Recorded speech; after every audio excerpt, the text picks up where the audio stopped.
تو میرا خیال ہے باقی تو سارا دفاعی جو بجٹ ہے وہ اسلحے کے اوپر لگ جاتا ہوگا، میں یہ سمجھتا ہوں۔ ویسے مجھے تو نہیں پتا کہ فوج کا کیا پروسیجر ہے، کیا ان کے رولز اینڈ ریگولیشنز ہیں، یا وہ کون کون سے جو ہیں وہ ان کے اندر سسٹمز ڈیولپ ہوئے ہیں، مجھے تو ان چیزوں کا علم نہیں ہے۔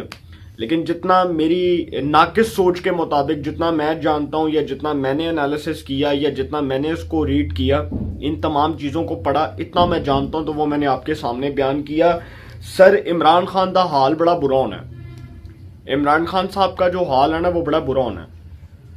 آپ یقین کریں کہ جس دن یہ انکوائریاں کھل گئی ہیں نا، جس دن سے یہ انکوائریاں کھلی ہیں، اس دن سے لے کر اب تک یہ جو کورٹ مارشل کی باتیں ہو رہی ہیں، یہ صرف ابھی میں پراپرٹیز جائیدادوں سے متعلق کر رہا ہوں۔ ابھی جو پولیٹیکل معاملات کے اندر جو انٹرفیرنس ہوئی، جو سیاسی معاملات کے اندر مداخلت ہوئی، ایک فوجی حلف اٹھاتا ہے کہ وہ آئین پاکستان کا محافظ ہے، وہ کانسٹیٹیوشن آف پاکستان کا محافظ ہے، وہ کانسٹیٹیوشن آف پاکستان کو اپنی ماں کی طرح سمجھتا ہے، اس کو اپنی ماں کی حیثیت دیتا ہے۔ لیکن سر جب ایک فوجی، ایک سپاہی آئین پاکستان کو داغدار کرے گا، کانسٹیٹیوشن آف پاکستان کی دھجیاں اڑائے گا،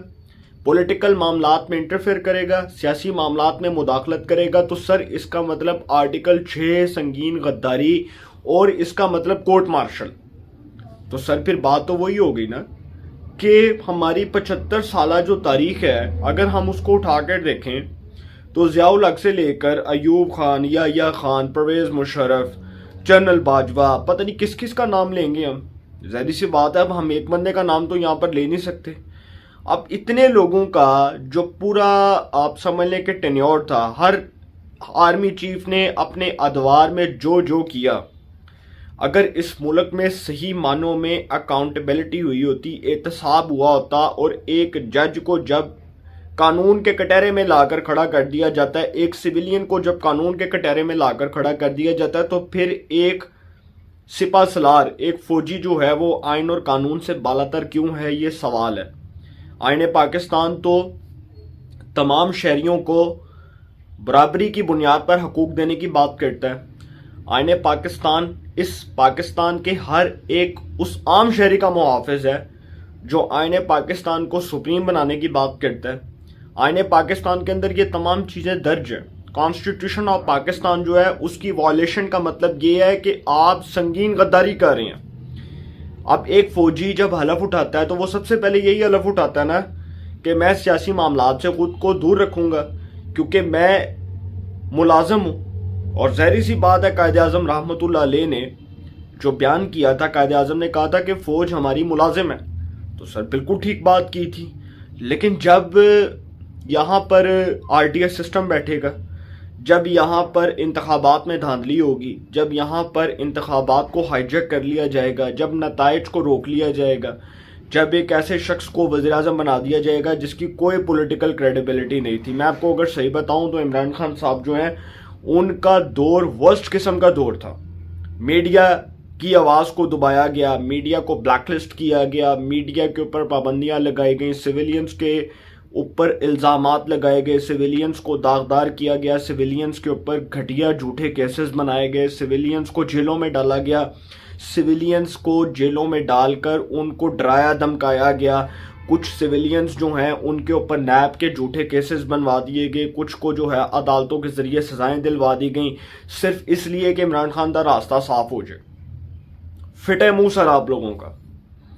ایک بار نہیں 100 بار فٹے منہ آپ لوگوں کا کہ عمران خان کو لا کر بھی آپ نے اس ملک کا سوا ستیہ ناش کیا۔ عمران خان کو اقتدار کی کرسی پر بٹھا کر بھی آپ نے ملک کو ڈیفالٹ کر دیا۔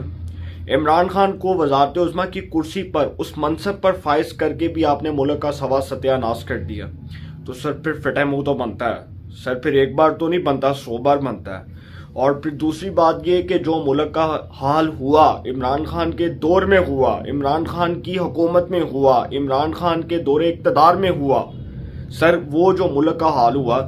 اگر آپ تاریخ اٹھا کر دیکھ لیں تو آج تک اس ملک کو اس نہج پر کسی شخص نے نہیں پہنچایا ہوگا جتنا عمران خان صاحب نے پہنچایا۔ اور عمران خان صاحب کا انجام بہت بھیانک ہونے لگا ہے۔ یہ بات میں آپ کو بڑے وثوق سے بات کہہ رہا ہوں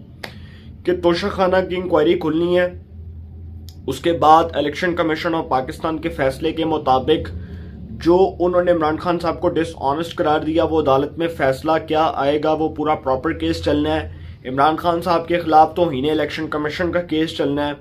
پھر چوریاں جو کی، جو ہیروں کا ہار لیا، پھر اس کے بعد بڑی کہانیاں سرے بھی کھلیں گی، پنجاب کی کرپشن کھلے گی، بزدار کو پکڑا جائے گا،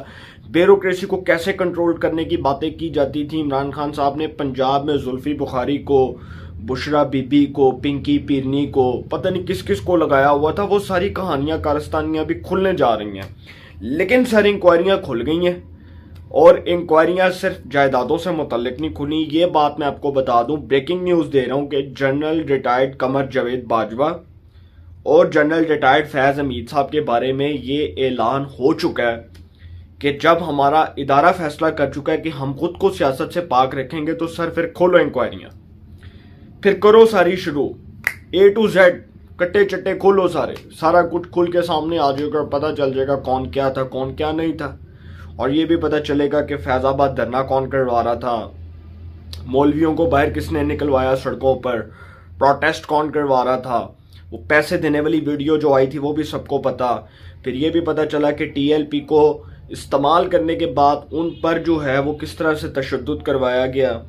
عمران خان کو انتخابات میں کون لے کر آیا، پولیٹیکل انٹرفیئرنس کس کس کی تھی، کون کون سیاسی مداخلت کرتا تھا، RTS سسٹم کیسے بیٹھا، انتخابات کیسے ہائی جیک ہوئے، 2018 کے انتخابات کو کیسے چرایا گیا،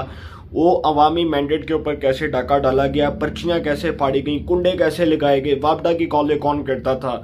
انتخابات سے پہلے کیسز کون بنوا رہا تھا، کیسز کے فیصلے کس نے کروائے، نواز شریف کو مریم کو سزائیں کس نے دلوائیں، حنیف عباسی کو سزائیں کس نے دلوائیں۔ سر یہ ساری چیزیں کھلنے جا رہی ہیں، سر یہ ساری چیزیں کھلنے جا رہی ہیں، اور میں آپ کو پھر بتا دوں کہ بڑا برا وقت آنے والا ہے، بڑا برا وقت آنے والا ہے، اور آپ کمر کس لیں سارے۔ یہ اس لیے اپنے دیکھنے والے ویورز کو یہ بات بتا رہا ہوں کہ سارے کمرے کس لیں۔ عمران خان صاحب جو ہیں وہ اپنے پروجیکٹ عمرانیہ سمیت نیست و نابود ہونے جا رہے ہیں۔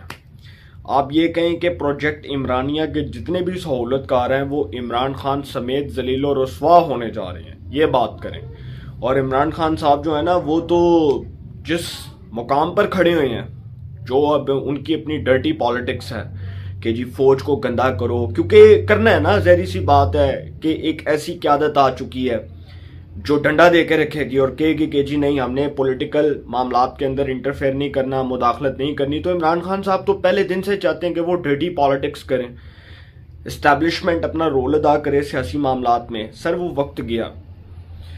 نیا آرمی چیف جو آیا وہ تن کے رکھ دے گا آپ کو۔ اگر آپ ادارے کو پھدو بنانے کی کوشش کریں گے یا اس کو آگے لگانے کی کوشش کریں گے، تو سر پھر آپ اپنے انجام کے منتظر خود ہوں گے، اور آپ کا عبرتناک انجام جو ہے وہ آپ کے سامنے ہوگا اور بہت قریب ہوگا۔ تو سر ایٹ دی اینڈ بس اتنی بات کرنی ہے کہ انکوائریاں کھل گئی ہیں، اور جو انکوائریاں کھلی ہیں اس کے مطابق باجوہ اور فیض حمید صاحب جو ہیں وہ ریڈار پر ہیں، اور جس کے ریڈار پر ہیں وہ سب کو پتہ ہے وہ کون ہے۔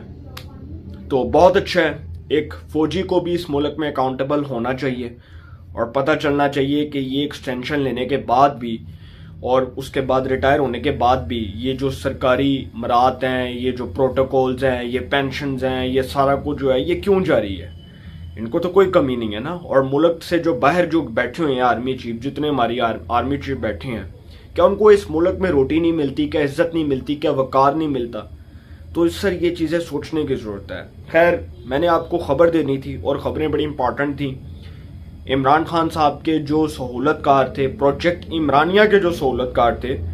وہ عمران خان سمیت ایکسپوز ہونے جا رہے ہیں، اور آپ دیکھیں گے آئندہ کچھ دنوں میں پولیٹیکل ڈیولپمنٹس میں بڑی تیزی آئے گی، اور کچھ انکوائریاں جب کھلیں گی تو سر بڑے بڑے کرتوت، جن لوگوں نے بڑے بڑے کرتوت اور جن لوگوں نے بڑے بڑی کارستانیاں ڈالی تھیں، ان کا سارا کچھ جو ہے وہ آپ کے سامنے ہوگا۔ اپنی رائے کا کمنٹس میں ضرور اظہار کیجئے گا۔